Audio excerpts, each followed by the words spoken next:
Damos ahora el momento de la bienvenida al invitado de Manuel Burgos en la entrevista, que estará con él en los próximos minutos. Estamos hablando del ministro de Salud, Francisco Alaví, y Manuel Burgos, que conduce a continuación los próximos minutos. Nosotros regresamos en un instante, Lorena. Veamos. Así es, llegamos al viernes, hoy es 25 de junio de 2021 y como lo veníamos anunciando desde que comenzamos el programa, hoy en el espacio de la entrevista, una conversación con el ministro de Salud, el doctor Francisco Alaví. ¿Qué cosas han ocurrido en las últimas horas relacionadas con el tema de la pandemia? La llegada de más vacunas, unas donadas por México, otras compradas por el gobierno.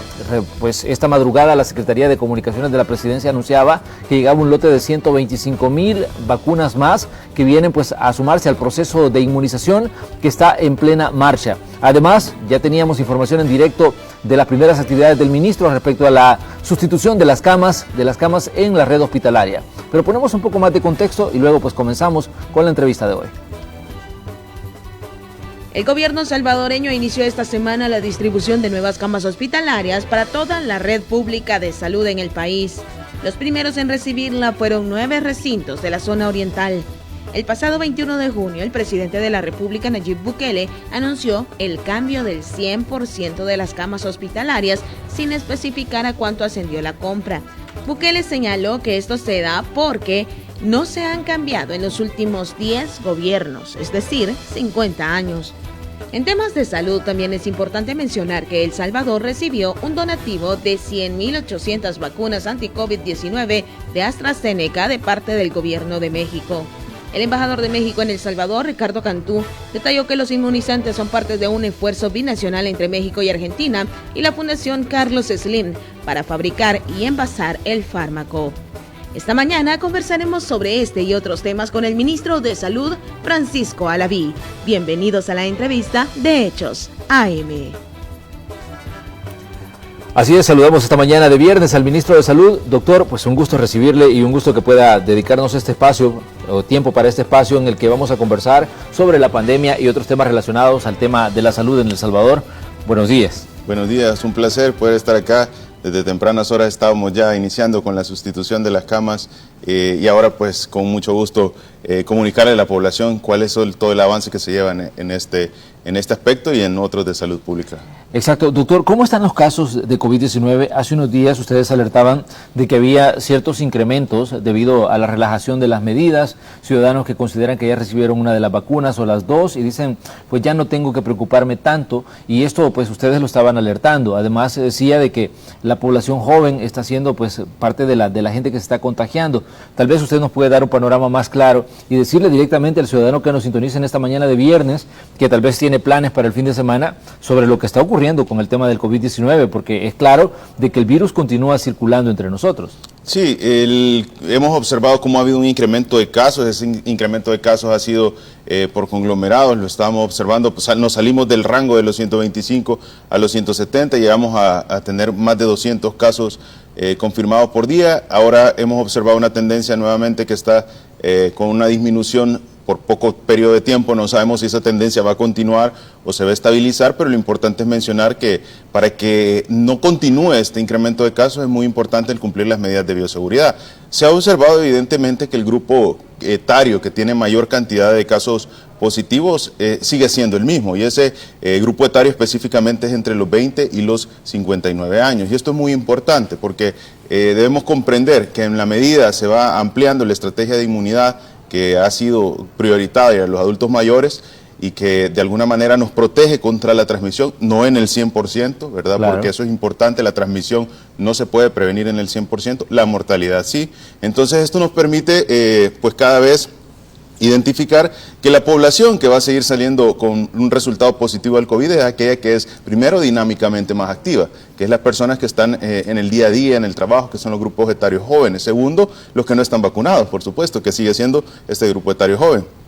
Y tercero, de que mucho depende del cumplimiento de las medidas de bioseguridad. Por eso insistimos en que, a pesar de que la vacuna ya está y está con una celeridad bastante importante, no dejemos de bajar la guardia en el utilizar las medidas, y eso es su mascarilla, el lavado de manos, el evitar tocarse la cara, el evitar exponerse si no es necesario. Otro dato importante es, el presidente lo anunciaba recientemente, y es que se apertura el grupo etario arriba de 30 años. Cada día que pasa más de 40 a 50 mil personas están recibiendo una dosis de vacuna.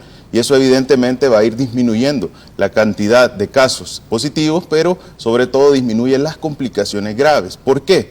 Porque para poder alcanzar una inmunidad de rebaño, que es lo que todos quisiéramos, que ya no genere efectos negativos la pandemia, necesitaríamos tener una población arriba del 90% vacunada, y para eso todavía nos hace falta un porcentaje de la población, ¿verdad?, que es el rango etario entre los 18 y los 30 años, y precisamente también en la medida va saliendo la evidencia científica, pueden irse incorporando nuevos grupos. Pero ¿cómo han visto ustedes, doctor, la respuesta de los grupos etarios, de los diferentes grupos etarios, cuando se abren los procesos de vacunación? Porque sabemos que siempre hay gente que es un tanto escéptica, hay gente que dice, miren, no, yo no me voy a vacunar, no sé qué fármaco me van a poner, no sé qué efectos va a tener eso en mi organismo, y hay gente que dice, no, yo no creo que pase nada. Entonces, ¿cómo ha sido la reacción de la gente? Porque este es un punto importante. ¿Dónde han visto la mayor movilización a la hora que dijeron se abre el espacio para que la gente vaya a vacunarse? Usualmente siempre sucede que cuando se apertura un nuevo grupo etario, las primeras semanas de este nuevo grupo etario es una semana en la cual pues todos agendan su cita, y eso es bien importante. En la medida va avanzando el periodo de tiempo, pues nosotros vamos observando una disminución de las afluencias, y eso corresponde a dos situaciones. La primera de ellas es que ya se lleva un avance en ese grupo etario, y la segunda de ellas es evidentemente que probablemente la cantidad o las características de los grupos etarios pueden ir teniendo papeles importantes.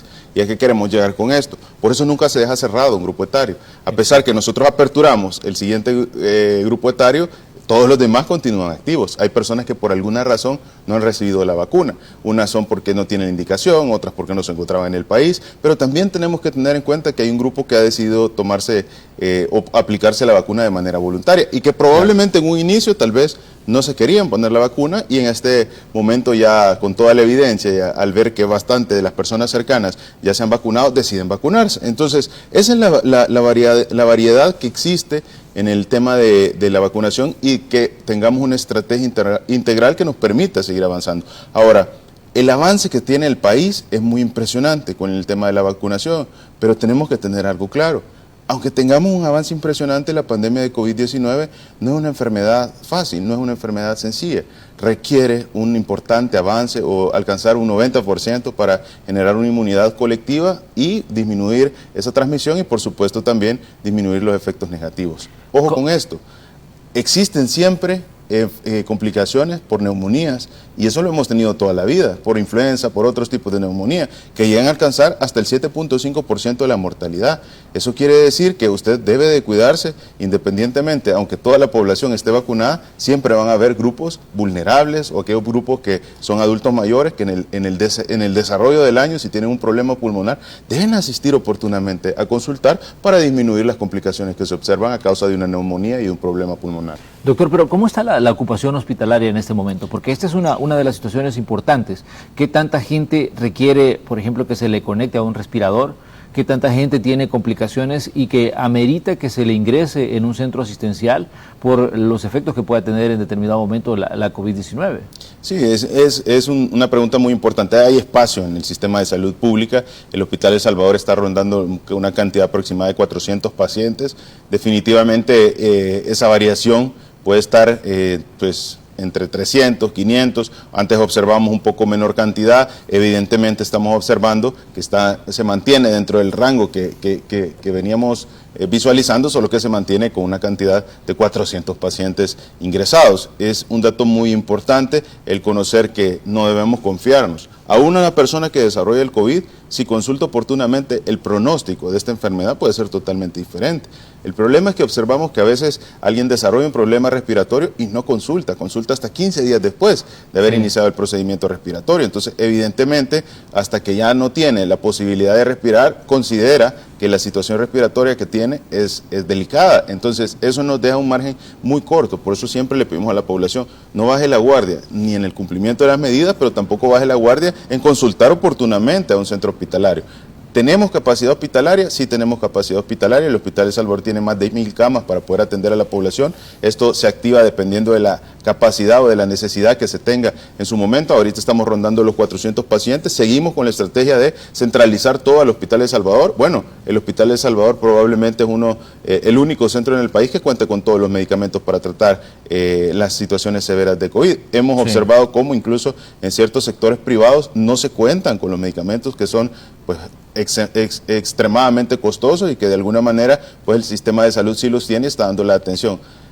El COVID sigue generando efectos negativos a nivel mundial. Claro. Y países de todas las regiones siguen sufriendo, incluso países aquellos que de alguna manera han tenido un avance muy importante en la vacunación. Israel, por ejemplo. El caso de Israel, pero podemos poner, bueno, Israel es uno de los países que realmente está muy avanzado, quizás el país que más avanzado está en el proceso de vacunación, pero podemos poner el caso de Estados Unidos, que a pesar que de alguna manera pues ya llevan un gran avance en el proceso de vacunación, si no mal recuerdo están arriba del 70% en el proceso de vacunación, la pandemia sigue generando efectos negativos. Eso no quiere decir que de alguna manera ya ellos ya sigan con la misma estrategia o planificación. A lo que quiero llegar es que eventualmente todos los salvadoreños debemos de cuidar nuestra salud y para eso debemos de ser muy prudentes en el cumplimiento de todas las medidas de bioseguridad cuando tenemos evidencia que países que ya están con un nivel sumamente avanzado de vacunación, pues evidentemente siguen teniendo complicaciones porque es una enfermedad que tiene esas características. Doctor, continúan surgiendo información respecto al tema de las cepas. ¿Qué cantidad de cepas se estiman están circulando en territorio salvadoreño? Porque escuchamos todos los días que la cepa Delta, la cepa Delta Plus, la de la India y una cantidad de cosas que realmente, y se habla, cada vez se dice y se menciona, por ejemplo, la cepa es más contagiosa, es mucho más peligrosa que las anteriores. Me imagino que ustedes como sistema de salud tienen una observación respecto al tema y también vigilan qué es lo que está pasando en El Salvador, que ya tiene pues movilidad de población que está entrando y saliendo por el aeropuerto y por otras vías, ¿no? Nosotros lo mencionamos desde el inicio, cuando nosotros nos referíamos a que no se va a poder impedir el ingreso de cepas o de adaptaciones, de variantes del virus, y que la manera de retrasar esa llegada para avanzar en el proceso de vacunación era la solicitud del PCR. Y eso es muy importante porque así como en algún momento se preparó el sistema de salud para atender la pandemia porque sabíamos que inminentemente iba a llegar al territorio, así decidimos solicitar un PCR desde el año pasado para retrasar que estas variantes que habían demostrado mayor facilidad de transmisión se retrasaran y eso nos permitiera avanzar en la estrategia de vacunación. Eso ha sido la diferencia, por eso es que países que han tenido una situación muy desfavorable, como ha sido el país de la India, que tenía bastantes casos controlados, de repente presentó un incremento muy elevado, eso de alguna manera El Salvador lo previnió al iniciar la solicitud del PCR, ¿verdad? Esto nos permite avanzar en la vacunación. Ahora, un dato muy importante que debemos de tener en cuenta y es precisamente que todas las acciones que se están realizando van enfocadas en la prevención y en la protección personal. ¿Cuántas variantes hay? Existen adaptaciones del virus en una gran cantidad. Los coronavirus tienen la facilidad de venir y adaptarse en base a la región geográfica, al grupo poblacional y bastantes situaciones que dependen de cada una de las áreas. Nosotros identificamos inicialmente hasta 9 adaptaciones. Evidentemente, en el paso del tiempo, esto sigue avanzando. Una de estas adaptaciones tiene mayor facilidad de transmisión porque es la característica de ampliar la proteína S o esa adaptación en la proteína Spike que nos permite mayor adherencia al sistema de cada una de las personas. Y esto, evidentemente, se traduce en facilidad de transmisión y esto es un dato muy importante que debemos tener en cuenta. Ahora, ¿qué medidas vamos a tomar? Yo le pregunto a aquellos sectores de la sociedad que tratan de desinformar. ¿Qué medidas vamos a tomar ante la facilidad o el incremento de nuevas adaptaciones del virus? No sirve de nada alarmar a la población. Sí sirve mucho decirle a la población, debe de seguir cumpliendo el protocolo de bioseguridad.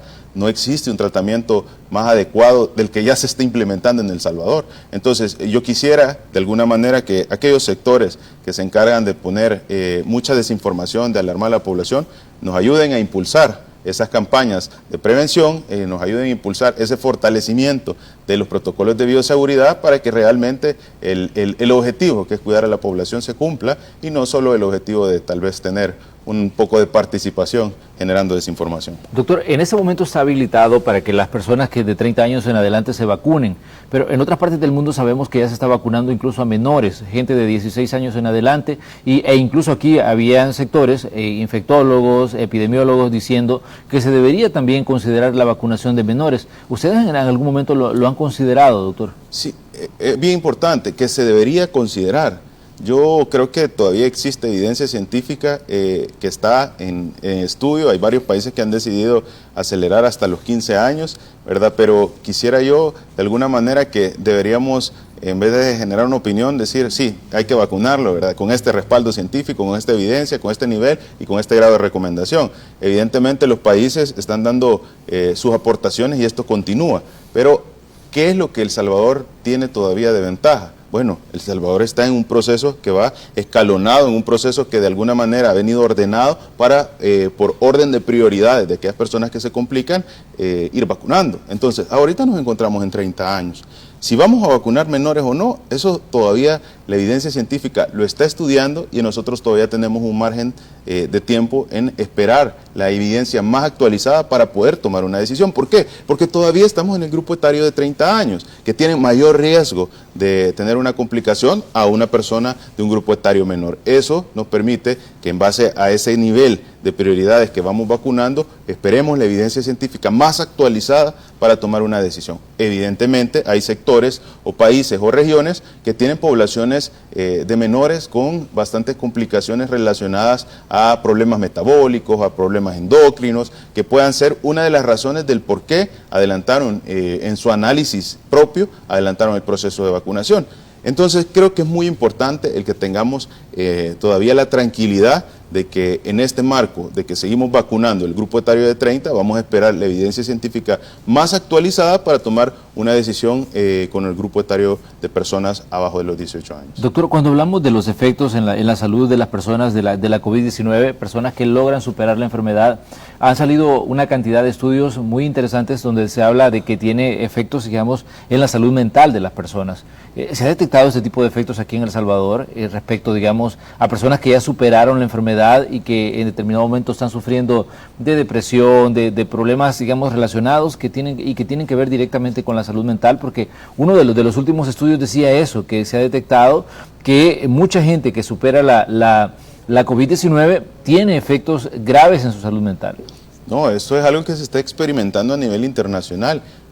Quiero recordar, el mencionar una pandemia realmente tiene una trascendencia histórica que puede partir el tiempo. Sí. Ese es un dato que debemos de tener en cuenta. ¿Cuántos familiares, cuántas personas han perdido familiares, han perdido padres, han perdido madres, han visto a sus seres más queridos estar sumamente delicados o incluso tener complicaciones o experimentar estar extremadamente en una situación difícil por el COVID, una enfermedad que genera una dificultad para poder respirar, que uno siente que prácticamente no puede hacer nada para poder salir adelante? Entonces creo que evidentemente el trastorno que pueda generar a nivel de depresión o trastornos de la salud mental va a estar aquí y por un buen periodo de tiempo en lo que vamos superando el salir de esta pandemia que ha sido tan difícil. Van a haber efectos en la pandemia y van a haber efectos posteriores a la pandemia, y eso es a todo nivel, no solo en temas sanitarios, sino que en otros temas como todos conocemos, desde lo económico hasta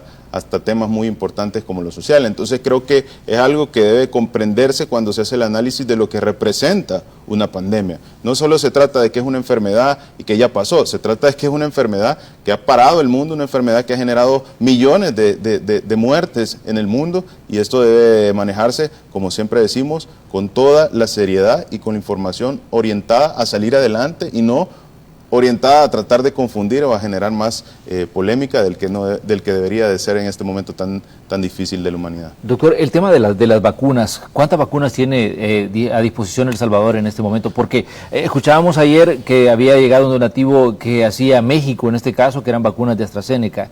Esta madrugada se anunciaba que había llegado otro lote de vacunas que era de Pfizer, unas donadas, las otras compradas de forma directa por el gobierno. Pero, ¿cuál es en sí la disponibilidad de vacunas para vacunar a toda esa gente que está pues esperando que le toque el turno a la hora de hacer su cita?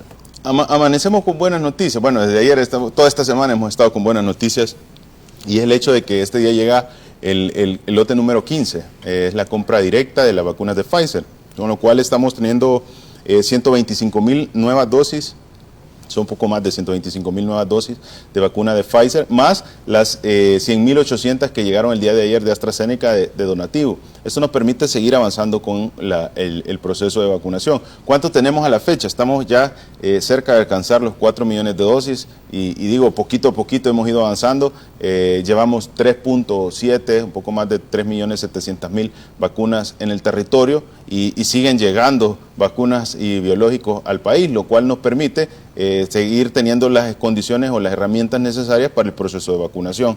No ha parado desde el 17 de febrero, tenemos 15 lotes de vacunas en el territorio, compra directa, compra global, tenemos también donaciones y esto nos permite seguir avanzando. Por eso es que El Salvador está en el grupo etario de 30 años. Yo quisiera que la población hiciera un análisis en la región y se dieran cuenta que hay países que pues probablemente ahorita están en el grupo etario de arriba de 70 años. Sí. Hay países probablemente que a nivel internacional va a pasar este año y no van a recibir vacunas. Entonces eso es un análisis muy importante para que veamos el gran esfuerzo que como país se ha realizado para que pueda El Salvador pues ir saliendo adelante ante la pandemia del COVID-19. No todos los países están en una situación favorable. Hay muchos países que continúan en situaciones críticas y aumentando la cantidad de contagios, aumentando la cantidad de letalidades. Pero lo que todos tienen a nivel internacional seguro es que en la medida la mayor cantidad de la población está inmunizada ante el COVID-19, los efectos negativos de esa pandemia disminuyen. Y es por eso que una de las apuestas más grandes que tiene El Salvador es tener celeridad en el proceso de vacunación y lograr completar en el menor tiempo posible. Doctor, ¿cuál es hay una diferencia entre, digamos, los niveles de protección que ofrecen los diferentes tipos de vacunas? Porque leí un estudio que decía, un artículo que publicaba, por ejemplo, el Infobae, el portal de noticias Infobae, que decía que los países que habían confiado en las vacunas chinas están en problemas por la cantidad de gente contagiada, porque ofrecen menor protección que las que ofrecen, en este caso, los laboratorios, ya sea Pfizer o AstraZeneca. Pero me imagino que ustedes, como gente que se mueve en el área de la salud, tienen una explicación sobre esto. Sí, definitivamente creo que existe mucha desinformación para tratar de ganar de alguna manera mediáticamente en el tema de las marcas de la vacuna, y eso es importante. A veces se hacen comparaciones de estudios y esos estudios se hacen en base al interés que se pueda tener. He escuchado a veces a especialistas decir, no, es que la evidencia científica dice que Pfizer puede proteger ante una adaptación del virus y la AstraZeneca puede proteger ante una adaptación en tal porcentaje, y de repente dicen, pero de la vacuna china no hay estudios, y eso no es totalmente correcto. Probablemente sí hay estudios que digan que tienen mejor seguridad, pero no se toman en cuenta a la hora de expresarlos mediáticamente. Entonces, creo yo que es una situación que debe ser manejada muy de manera sincera y sobre todo de manera de tratar de salir adelante y no de generar polémica para tratar de tener algún tipo de participación. Entonces creo que debemos de ser muy prudentes. Se está utilizando vacunas a nivel internacional, hay un gran portafolio de vacunas.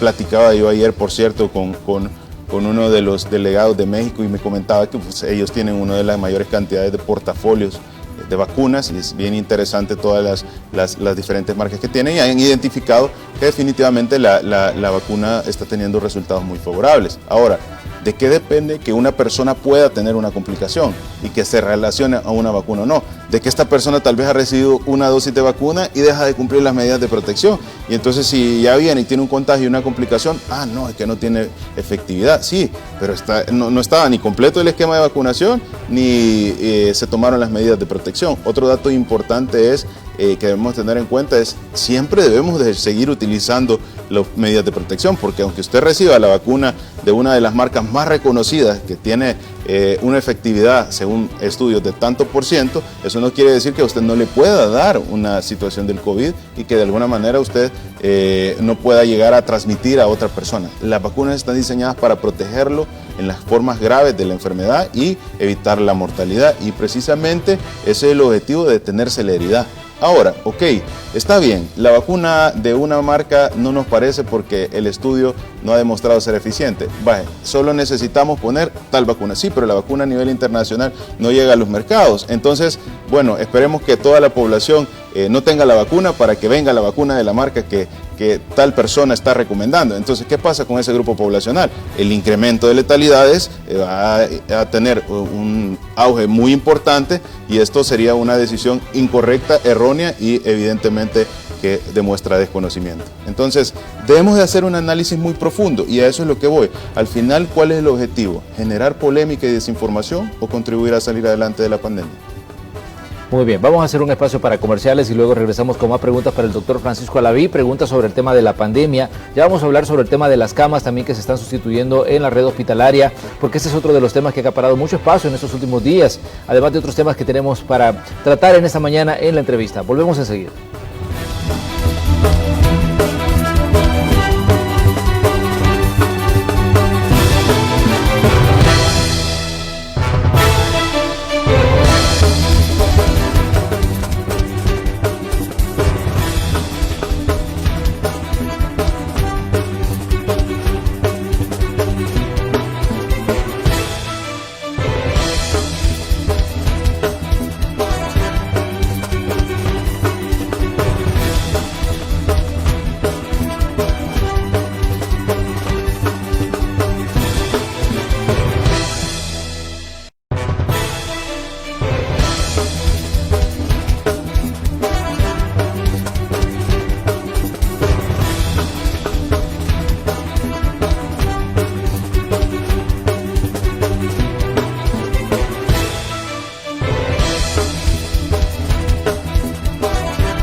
Mañana de viernes 25 de junio de 2021, estamos cerrando la semana con una conversación con el ministro de Salud, el doctor Francisco Alaví, porque decíamos, hay todavía muchas dudas respecto al tema de la pandemia, qué se está haciendo, cómo va la vacunación, cómo está la atención en los hospitales, debo seguir utilizando la mascarilla o no, si ya me puse la vacuna o ya completé mi esquema completo de inmunización. Las recomendaciones que se siga utilizando todas las medidas de bioseguridad, que son básicamente tres: el uso de la mascarilla, la desinfección de las manos y también evitar las aglomeraciones. Eso es como parte del esquema que hemos venido mencionando desde que comenzó la pandemia ya por marzo de 2020, estamos a 2021 y seguimos avanzando con el tema y como decíamos hay muchos datos circulando sobre esto. Pero doctor, en estos últimos días hemos hablado mucho también respecto al tema de la situación de los hospitales. Ustedes anunciaban que se iban a sustituir todas las camas de la red hospitalaria. De hecho, esta mañana usted daba declaraciones porque salía ya un cargamento de camas para uno de los hospitales de diferentes puntos del país.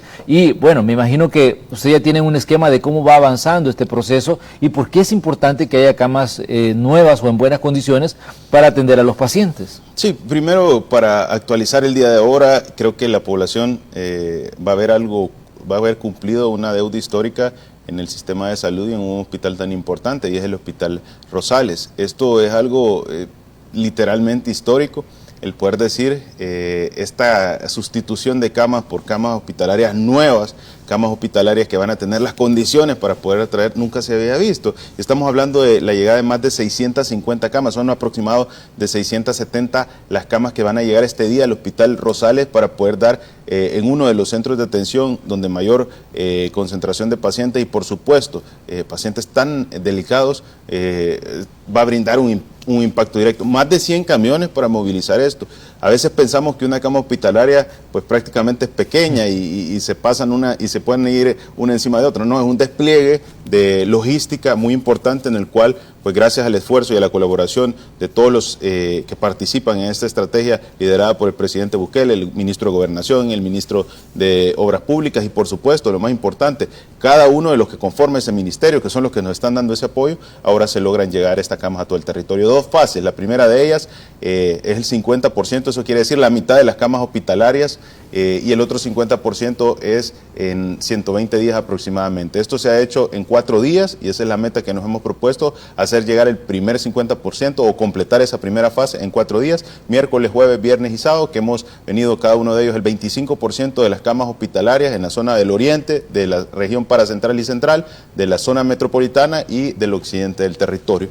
Ahora, ¿qué tiene de importante? Tiene de importante que una cama hospitalaria juega más que un papel de un área donde uno puede descansar en un hospital, porque en un hospital uno llega a tomar un tratamiento médico o farmacológico, y los tratamientos médicos incluyen diferentes posicionamientos del paciente para mejorar la situación fisiológica y salir adelante de una enfermedad. Por poner un ejemplo, un paciente que tiene un problema de insuficiencia cardíaca, eso quiere decir que el corazón está demasiado grande probablemente y eso ha hecho que ya no sea tan funcional, requiere un posicionamiento que tenga una angulación de 90 grados incluso, o una angulación arriba de 30 grados para poder tener una mejor facilidad del intercambio gaseoso y eso permitir salir adelante sin necesidad de tener que realizar una ventilación mecánica invasiva o colocar un tubo, cuando se puede manejar perfectamente con un respaldo a 90 grados y un oxígeno suplementario. Entonces, esos datos son tan importantes. Eso es por poner un ejemplo en toda la variedad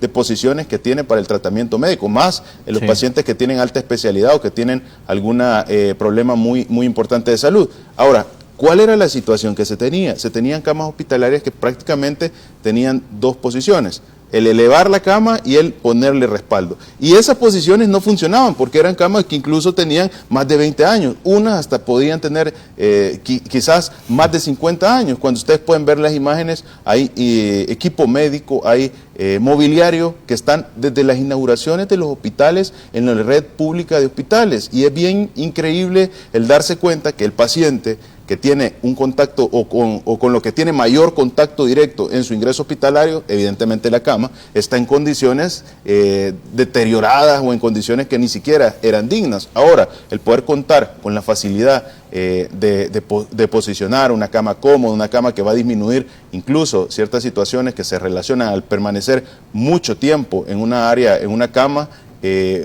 hospitalaria, esto le va a dar un beneficio directo y a esto se le suman también los diferentes pues complementos de la unidad de cuidado, que son mesas puente, que son atriles, que por años se ha sufrido. Ustedes pueden ver las imágenes y yo creo que la población es el máximo testigo de esto cuando ha asistido a un área hospitalaria y ha visto que la cama hospitalaria que le tocó no se puede ni siquiera levantar el respaldo y que los médicos incluso han tenido que colocar a veces almohadas, cajas de suero para poder levantar ese respaldo, o que la cama es muy alta, muy baja, y un paciente adulto mayor en una cama extremadamente baja, poder reincorporarse para ir al baño es toda una odisea. Entonces creo que ha sido muy importante el hecho de que la parte fundamental, donde se cumple el tratamiento médico farmacológico en un hospital, se cambie, y se cambia en el 100%. Por eso estas 2 fases, en una de ellas es la que estamos iniciando el día miércoles, que es el primera 50% de las camas hospitalarias, y en una segunda fase las otras 50 camas hospitalarias se den en nuestro país porque va a ser un avance de calidad del sistema de salud. Doctor, hace unos días se decía que el Hospital El Salvador no tiene la disponibilidad de camas que se había anunciado desde un principio, pero me imagino que usted como ministro de Salud sabe qué es lo que está pasando en ese hospital. Totalmente falso, eso es una interpretación incorrecta de una tomada, de una declaración en una conferencia, me pareció sumamente desagradable y malintencionada esa información. Evidentemente yo dije que había una capacidad instalada arriba de 500 camas porque se tenían más de 500 camas porque se tenían ya ingresados 400 pacientes. La capacidad del Hospital El Salvador, como lo reiteramos y desde un inicio el presidente lo mencionaba, son más de 1000 camas hospitalarias. Esto es un hospital que cuenta con las condiciones para poder brindar unidades de cuidados intensivos, de cuidados intermedios y poder sacar a los pacientes que tienen una condición sumamente difícil ante el COVID-19 adelante. Y precisamente al haber ingresados cerca de 400 pacientes, eran 424 si no me recuerdo, pues quedaba una capacidad instalada de un poco más de 500 camas. Eso se sacó de contexto y se dijo que ahora la capacidad instalada del hospital eran 500 camas, lo cual queda al descubierto como hay ciertos sectores, algunos medios de comunicación que todavía tratan de generar desinformación que no ayuda a salir adelante. Incluso lo veía recientemente en las camas, en un periódico del país, antiguamente de los más grandes, ahora probablemente ya no tiene la misma incidencia, decir que las camas hospitalarias no tenían o no estaba adecuado hacer eso. Yo creo que evidentemente alguien que tiene la capacidad de ir a pagar el sistema privado, pues no comprende lo que significa que hay un recambio de camas, pero una persona y la mayoría de salvadoreños que hemos tenido un familiar ingresado en el sistema de salud pública, pues se valora el hecho de que ahora tenga unas condiciones mucho más agradables. Anteriormente, en los gobiernos pasados, y esto lo puedo decir con todo conocimiento porque ahí precisamente en los gobiernos anteriores yo estaba en mi proceso de formación, habían colchones hospitalarios que estaban agrietados y hay pacientes que tienen que recibir su baño en la cama o pacientes que tienen que, pues por alguna razón no tienen el control de los esfínteres y pueden tener su micción, orinar en la cama, y todas esas secreciones se acumulaban en los colchones. Y posteriormente llegaba otro paciente y ese paciente utilizaba la cama que tenía secreciones en el interior. Entonces, solo una persona que no ha usado el sistema de salud pública podría estar en contra de los diferentes avances que se están teniendo en el sistema de salud pública y que hemos observado han sido continuos, sostenidos y que han sido una de las decisiones que desde el inicio de la administración del presidente Bukele se ha tenido como pilar para poder dignificar y para poder desarrollar al país. No puede haber un desarrollo de un país si no hay condiciones de vida básicas para poder salir adelante. Doctor, se dijo también que parte de las camas que se estaban llevando a los otros hospitales eran camas que estaban instaladas en el Hospital El Salvador. Es muy importante esto, yo aclararé, estas camas una cantidad volumétrica bastante importante que no pueden ser almacenados. Bueno, el Ministerio de Salud no tiene un almacén de esa capacidad para poder recepcionar toda la cantidad de camas que ha venido y ese espacio, y han sido recibidas en diferentes almacenes. Evidentemente el proceso de armado de alguna manera ya se ha realizado. Cuando ustedes ingresan una cama a un área hospitalaria, pues la recepción, el proceso de recepción del almacén es ponerle el código y los números y todo lo que corresponde a cada una de las camas. Entonces, consolidar la llegada de tantas camas en el territorio y tener almacenes que no tienen esa capacidad ponen en la necesidad de tener que ir de alguna manera utilizando diferentes almacenes para poder ir recibiendo, y eso implica los códigos. Ahora, ustedes han visto cómo hemos trasladado cada una de las camas nuevas, que todas las camas son nuevas, y lo que implica armar la cama en el lugar. Entonces, evidentemente, el poder avanzar con armar unas camas para que el servicio sea más fácil, eso nos permite a nosotros tener mayor celeridad en la estrategia de completarlo en 4 días, que es lo que nos hemos propuesto como meta, para que en 4 días ese 50% de las camas ya las esté utilizando la población salvadoreña. Incluso cada una de estas cajas que vienen empacadas, que la mayoría pues todavía la estamos trasladando así porque no podemos armarlas todas en un solo momento, requiere gracias al apoyo de centros penales, requiere tener hasta 8 personas para poder llevar la cama y luego desempaquetar la cama y luego comenzar a armar la cama y ponerle todos los accesorios que trae la cama, probar que todo esté en condiciones y por supuesto ponerla en funcionamiento. Entonces es una estrategia que requiere una coordinación, una logística y bastante participación, y un punto importante es el espacio, por lo cual hacemos uso de todos los diferentes almacenes y ahora ya se está haciendo la consolidación. Doctor, la donación de vacunas, vimos cómo se movilizó vacunas de El Salvador hacia Islas de la Bahía, por ejemplo en Honduras, y la gente de Honduras que estaba pues a la expectativa de esos donativos, porque decían ellos que en algunos lugares donde había 100,000 habitantes solo les habían dado 60 vacunas, por ejemplo, y decían es imposible inmunizar a toda la población y a la gente que esté en alto riesgo si solo le dan esa cantidad de vacunas. ¿Tienen más requerimientos ustedes de vacunas de otros municipios de Centroamérica solicitando pues que se les dé algún tipo de asistencia y si esto van a mantenerlo ustedes, el donar. Definitivamente una situación de la vacuna es complicada y partimos porque ha habido dificultad para el acceso equitativo a las vacunas a nivel mundial. Ahora El Salvador hizo todo lo necesario para que no sucediera eso y para que la población esté más segura y hemos recibido de múltiples países solicitudes para poder apoyar. Apoyamos con lo que se puede apoyar sin afectar el ritmo de vacunación. Evidentemente esto es una ayuda para los hermanos, para el hermano país de Honduras que lo solicitó y específicamente para el grupo poblacional que lo solicitó. No claro. Todos los grupos poblacionales lo solicitaron.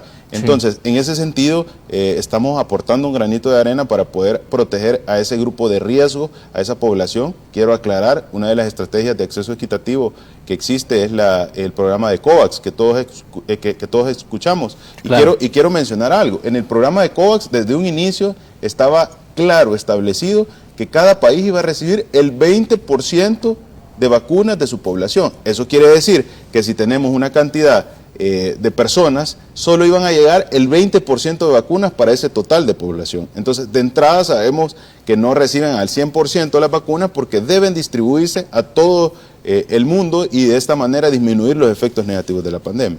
Entonces, ¿qué hizo El Salvador? El Salvador, pues, participó en la estrategia COVAX, que nos permite tener un porcentaje de cerca de 2.6 millones de vacunas, pero también hizo sus gestiones nacionales para poder garantizar el mayor acceso a las vacunas posibles y de esta manera protegerlo. Ahora, hay países que han tenido esas dificultades. Sé que es difícil, sé que, pues, se oye o al conocer de la donación, se quiere tener acceso a una donación, pero El Salvador va a un paso también de poder generar su inmunidad y eso nos permite poder colaborar con cierto porcentaje. Y a pesar de esa colaboración, El Salvador recibe más bendiciones. El Salvador dona 70.000, un poquito más de 74.000 vacunas y recibe en donaciones 258.000 vacunas. Entonces, definitivamente, eso nos dice a nosotros la capacidad y, por supuesto, que ayudar nunca va a estar de más. Siempre es muy importante el poder apoyar cuando alguien lo necesita. Estados Unidos también estaba anunciando que iba a hacer una importante donación de vacunas a diferentes países del mundo. ¿Está incluido El Salvador entre esos países que van a recibir algún tipo de donación de Estados Unidos? Hemos visto cómo ha hecho el anuncio pues el gobierno de Estados Unidos a través de las diferentes autoridades. Al momento todavía estamos nosotros en ese proceso, no hemos recibido esa comunicación, pero en su momento pues vamos a tener mayor información. Un dato que cabe aclarar es, hay países que tienen un avance bastante importante en el proceso de vacunación, pero siempre hay sectores o grupos poblacionales que probablemente todavía no han recibido la vacuna. Claro. Y que quisieran recibirla ya, como sucedió en el país cuando iniciamos la vacunación de las personas arriba de 60 y probablemente las personas de 30 o 40 años queríamos recibir la vacuna. Claro. Entonces, eso siempre va a existir, por eso debemos tener muy claro que el proceso de vacunación obedece a los grupos prioritarios porque tienen mayor facilidad de complicación. Ahora, ¿qué hizo El Salvador para poder apalear un poco esto? Pues tratamos de hacer el proceso de vacunación en el menor tiempo posible. Y quiero recordar, iniciamos el 17 de febrero, ¿verdad? Y ahorita estamos en junio y vamos aproximadamente en el grupo etario de 30 años. Eso quiere decir que en un corto periodo de tiempo hemos logrado poner el acceso de la vacuna o facilitar el acceso a la vacuna a diferentes grupos poblacionales del país que no está sucediendo en otros países y que nos permite estar como país mucho más seguro, reactivar nuestra economía más rápido y por supuesto salir adelante de la pandemia en menor tiempo. Ese siempre ha sido el objetivo. Cuidar la salud de la población salvadoreña es el objetivo que el presidente tiene como prioritario y que nos encomendó y ese es el objetivo que estamos cumpliendo trabajando en equipo, no solo como instituciones, sino como país, porque cada salvadoreño que asiste a su vacunación o que cumple la medida forma parte de este plan. Doctor, se dijo 4,5 millones de salvadoreños era lo que buscaban ustedes vacunar. ¿Creen que esto se puede cumplir antes del tiempo que se había establecido si la vacunación sigue el ritmo que está en este momento? Sí, porque existen también estrategias que puedan irse implementando para poder acelerar el proceso de vacunación. Debemos de hacerlo ordenado y tenemos toda una planificación para poderlo completar. Yo sé que en este momento la matemática sería, bueno, pero ya llevamos esta parte de tiempo y solo hay 1 millón de personas vacunadas con las 2 dosis.